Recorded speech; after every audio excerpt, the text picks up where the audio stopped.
Dans cette vidéo, je vais présenter les étapes de calcul en mode SPP, positionnement ponctuel standard, sur le logiciel GLab. Alors pour cela, donc je vais définir le mode positionnement, le modèle que je vais adopter, SPP. Alors bien sûr, la configuration est déjà prédéfinie par défaut par le logiciel GLab, mais je peux modifier certains paramètres si je veux. Donc je vais aller étape par étape pour montrer comment on calcule les coordonnées d'une station à partir des observations GNSS. Alors pour cela, je vais prendre l'exemple des observations d'une station permanente, la station permanente RAPT, qui fait partie du système international. Et donc, j'ai téléchargé un fichier d'observation que je vais exploiter. Donc, les étapes sont les suivantes. Donc, je vais tout d'abord définir mon fichier RINEX qui contient les observations. Alors, pour cela, donc, je vais chercher mon fichier d'observation. Je clique ici. Alors, c'est celui-là. Puis par la suite, je vais sélectionner mon fichier de navigation correspondant à la même journée d'observation. Alors, ce sont des observations qui correspondent au 15 juillet 2016 que j'ai téléchargé auparavant. Donc, je vais me contenter de ces deux fichiers, donc le fichier d'observation et le fichier de navigation. Bien sûr, dans des présentations ultérieures, lorsqu'on va passer au PPP, nous aurons besoin d'informations à partir de fichiers externes, donc de données auxiliaires. À droite, donc, je vais définir la position a priori.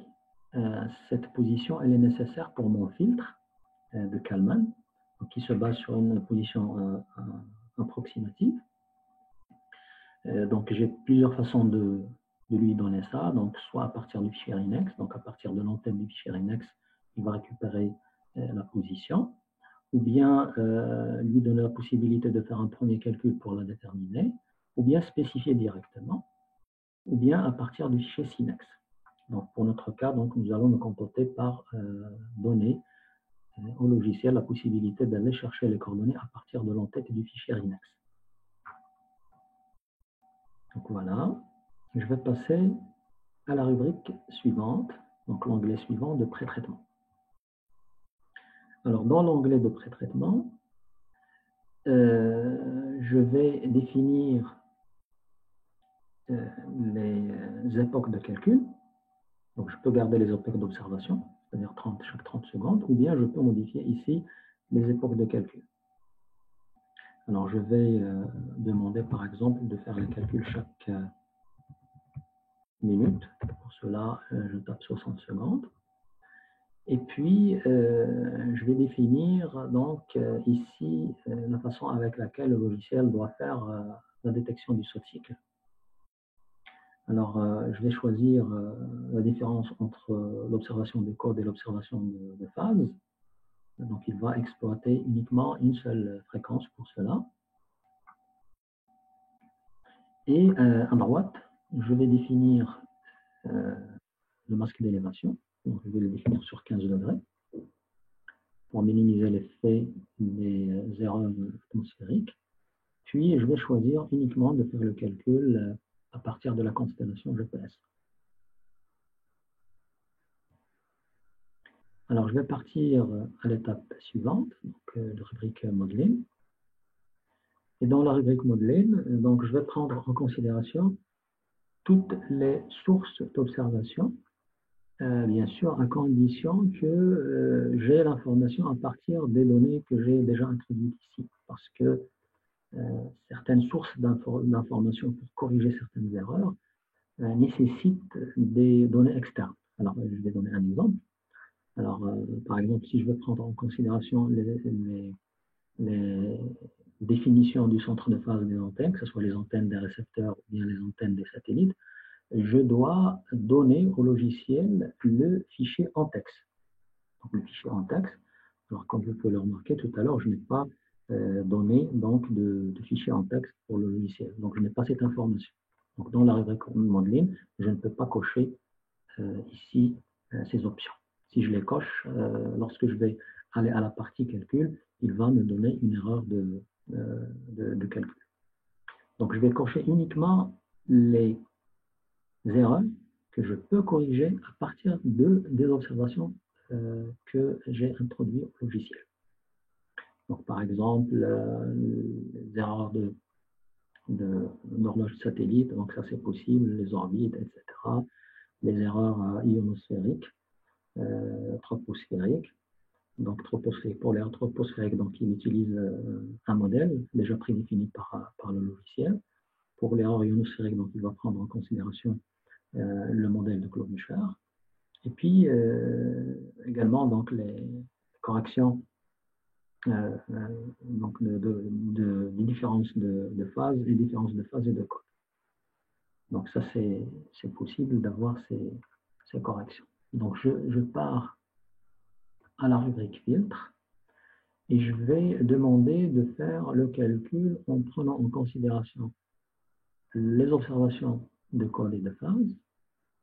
Donc, ce n'est pas la peine de faire un lissage. Donc, on fait un lissage uniquement lorsqu'on veut faire le calcul par code. Donc, on lisse le code par la phase pour réduire le bruit du code. Et puisqu'on a choisi donc les deux observations, donc ce n'est pas la peine de cocher ici le filtre. Je vais demander de faire le calcul en une seule fréquence. Et puis, mon récepteur, il est en mode statique. Donc, il s'agit d'une station permanente, donc le récepteur n'est pas mobile. Il est en mode statique. Donc, voilà. Donc, je vais partir à... Donc, bien sûr, étant donné que j'ai défini le mode statique, puis les observations que je vais prendre en considération, donc automatiquement, les matrices de transition et de bruit sont renseignées par le logiciel. Donc, ils correspondent, comme je l'ai dit dans une présentation précédente, ils correspondent aux deux matrices nécessaires à introduire pour le filtre de cadre. Et puis finalement, le dernier onglet, donc je vais choisir le nom. Donc, je vais mettre par exemple résultat.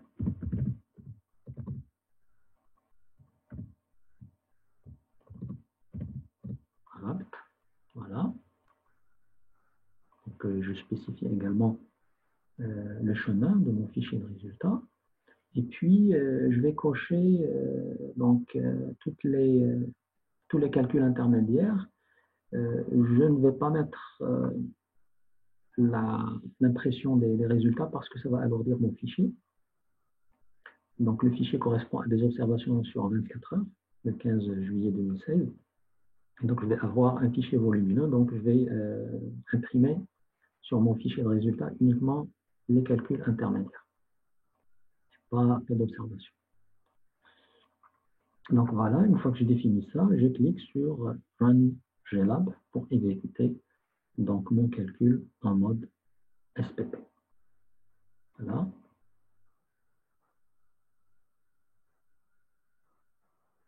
Voilà, donc mon calcul est terminé et je vais cliquer ici sur Show Output pour présenter les résultats de mon calcul sur le fichier texte résultat.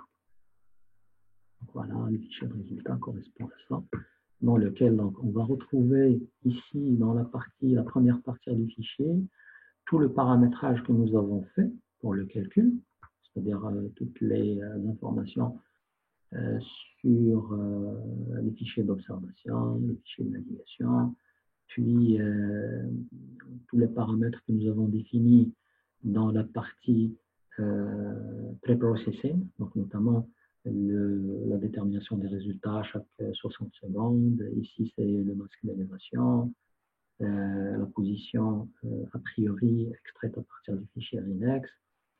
Et puis, par la suite, donc, ce que nous avons défini dans la partie modeling, c'est-à-dire les erreurs qu'il va prendre en considération, donc sont définies ici.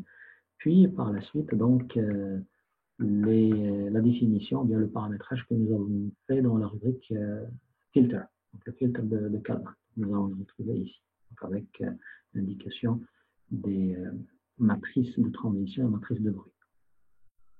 Et puis, à partir de là, donc, nous avons les calculs intermédiaires, donc, qui correspondent aux calculs de position avec leur estimation, chaque 60 secondes. Donc, nous allons avoir cela depuis le début jusqu'à la fin du fichier. Chaque 60 secondes, un calcul intermédiaire sur 24 heures qui correspondent à la durée d'observation du fichier d'observation Linux.